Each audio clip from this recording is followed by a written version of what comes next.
Is growing focus on the things people have said or shared online about the killing of conservative activist Charlie Kirk.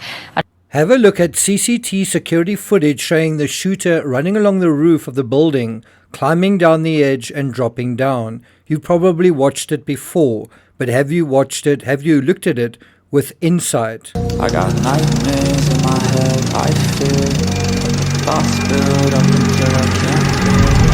My mind fills up into a creature, and it haunts me somewhere much deeper. I got nightmares in my head, I fear. Hello and welcome to True Crime Rocket Science. Well, we are going to deal with this particular issue in a pretty sciencey way, and I hope it's going to change your perspective, and not only change your perspective about this case, but change your perspective about your perspective just in general, in how you look at things, in how your mind actually works. Now, I want to kick off this discussion by asking a question with three simple alternative answers. Is the alleged shooter carrying a gun, right? Is the alleged shooter carrying a gun? And these are the options. 1, yes. 2, no. And 3, maybe. Now let's take another look at the CCTV security footage showing the shooter running along the roof of the building, climbing down the edge and dropping down. What you want to do is watch it again, slow it down, find all sorts of different ways to look closer at it, and also from sort of different angles, get different sort of angles in terms of the same footage, and try and get more of a comprehensive idea of what we're looking at. And the question isn't what are we seeing, but what aren't we seeing? And we can answer the second question using a nifty technique called inference. What is inference? Well, you're doing it when you look at this image. And I'll explain more about that in a moment. So before we get to that, if you haven't subscribed to the channel, please do. By the way, if you are new to this channel, if you've never watched a True Crime Rocket Science video, if you just don't know who I am, well, I'm a true crime author. I've written over 100 books. I studied law at university. I ended up studying quite a few in quite a few different areas.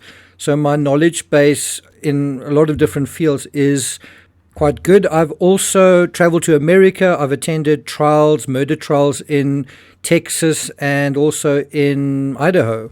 I'm an ex-photojournalist. I also have a Patreon channel, and I'm also on X. I'm a little bit more selective in who I allow to follow my posts on Instagram, however.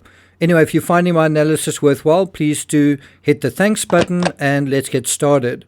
So do you see with this image, the upside down triangle you're seeing actually isn't visible? It's the other shapes that lead to an inference. Does that make sense? Now, according to the AI overview, an inference is a conclusion reached through logical reasoning based on evidence or background knowledge. Now, obviously, this evidence needs to be true. You know, those shapes around it need to be verified and credible. The background knowledge needs to be verified and credible. If that's not credible, then your inference is also going to be, it might be a logical inference, but based on a foundation that's skewed. But in any event, let's assume that the evidence and background knowledge is accurate. That then allows one to understand implied meanings and fill in missing information. I do think a lot of people use this idea of inference, that people are going to draw inferences, and this is then done by providing so-called evidence or background knowledge that is actually intentionally manipulated. In other words, you create inferences that aren't true, because people are so easily inclined to draw inferences. And so what sort of clues can one use? Well, text, situations, experiences, data. It's actually a fascinating subject when one goes into it. And it's really fascinating how the brain works and how the brain is designed to be economical and fast in its thinking, but just in the same area, easily it can be tricked. If you want me to talk about that in an upcoming episode, I can do that. Now, the clues we have as to whether Tyler Robinson is carrying a rifle or not can be found in these images. Let's go through them. We see him running along the top of the roof. We see him walking up the stairs. Note that his right leg, it's the left from our perspective, but it's his right leg, is straight. The one leg is straight. There's a zoomed in image of him on the roof. There's another image of him. Once again, his right leg, it's left from our perspective, is straight as he's going down the stairs. You can see it's kind of an odd position he's taking. Then we see him jumping off that roof. It's quite a long drop as well.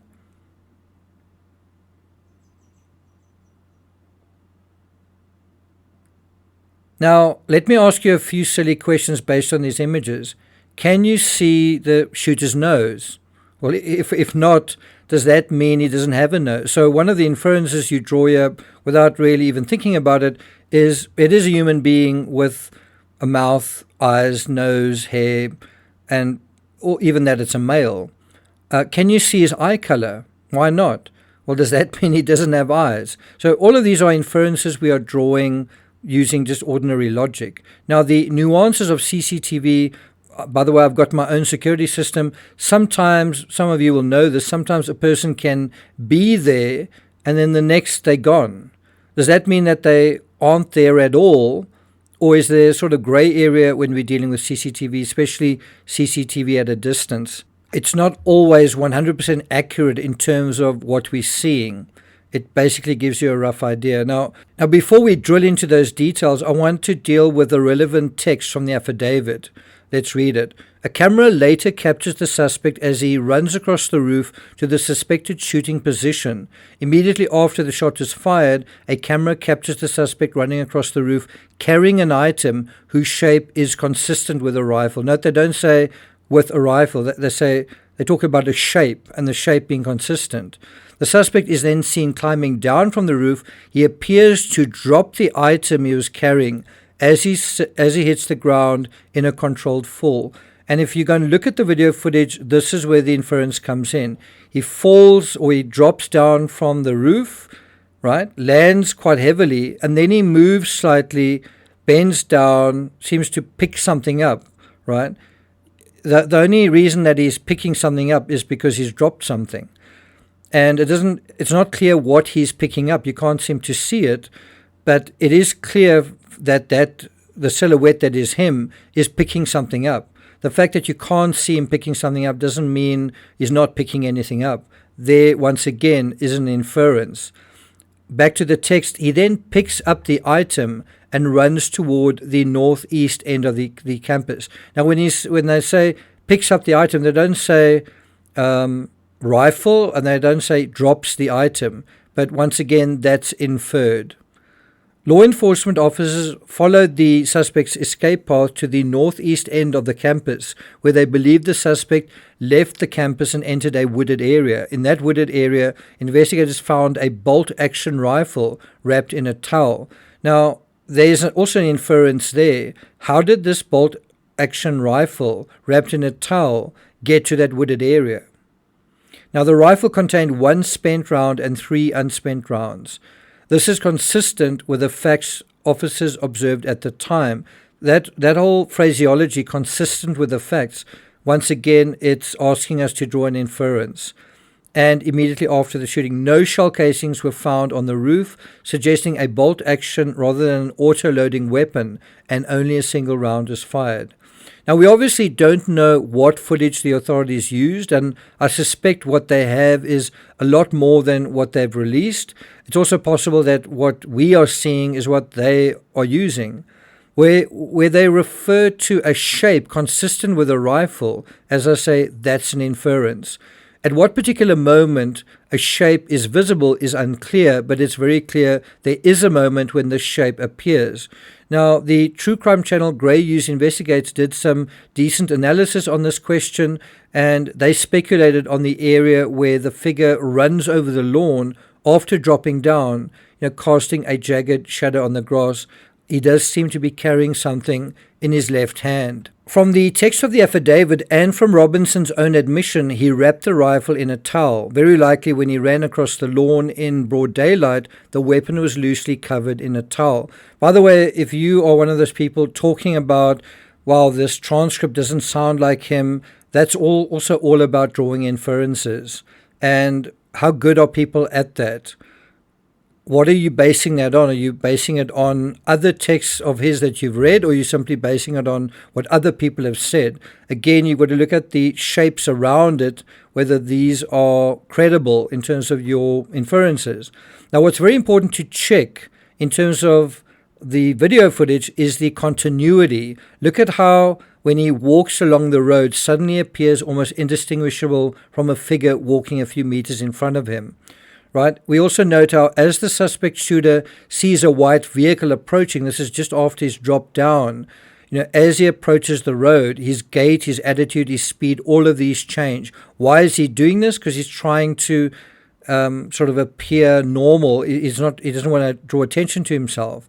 So where he was running at one point, he was acting furtively, where he was moving with urgency. As soon as he sees someone, well, then he knows, well, that someone can see him as well. Well, now he needs to blend in. Now he needs to look like anybody else who's walking around.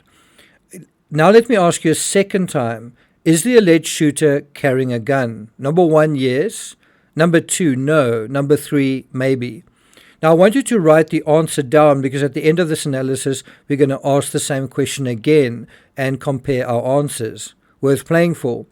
Now, you may notice I didn't ask, did you see him carrying a gun? In the images prior to the shooting, we can see his right leg that's on his left as we look at him. It's straight in both of these images. He also appears to have some sort of padding, some sort of irregular material under his jeans to muddy the silhouette of what's underneath. That's quite clear in this image. Again, you need to pay attention to details in order to see these shapes that lead to the inference, right? In the video footage, we also see him almost limping on the same leg while walking along a road in the neighborhood towards the venue. So if you can't see the rifle, that's because he doesn't want you to see it. And consider this, and I think we should put these words on screen. If he has the rifle and you can't see it, can't even infer it, then I think he has outsmarted you. He has definitely outsmarted quite a few people. We also know from the police narrative that the suspect left the rifle in the woods and after retrieving his vehicle, attempted to retrieve the rifle. Why did he do this? Well, the psychology here is also worth noting. He abandons the rifle temporarily so that in his change of clothing, he can be seen that he is obviously not armed, right? He's trying to create an inference that if you see him, well, look, I'm not armed. This is me. Yes, I was there.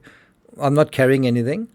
It's all about plausible deniability. Probably where his vehicle is parked, it's also difficult to access with a rifle in his hand without being seen. And clearly, this is the most vulnerable moment for the suspect. Can you imagine if the suspect had run from where he dropped off the roof to that parking lot that's right there? While a car came down there right then, the car probably, if he had run to the vehicle and with a rifle and opened the door, very likely he would have been seen at that moment. It's quite an interesting question to ask in terms of this particular incident. What was a better strategy, to do what I've just suggested or to do what he ultimately did? Well, he did a week's planning and he chose the strategy he chose. Didn't really work out for him. Now, the bottom line is if someone sees him with a rifle, he's toast. And this is why he wants to interrupt the possibility of being seen. Does that make sense?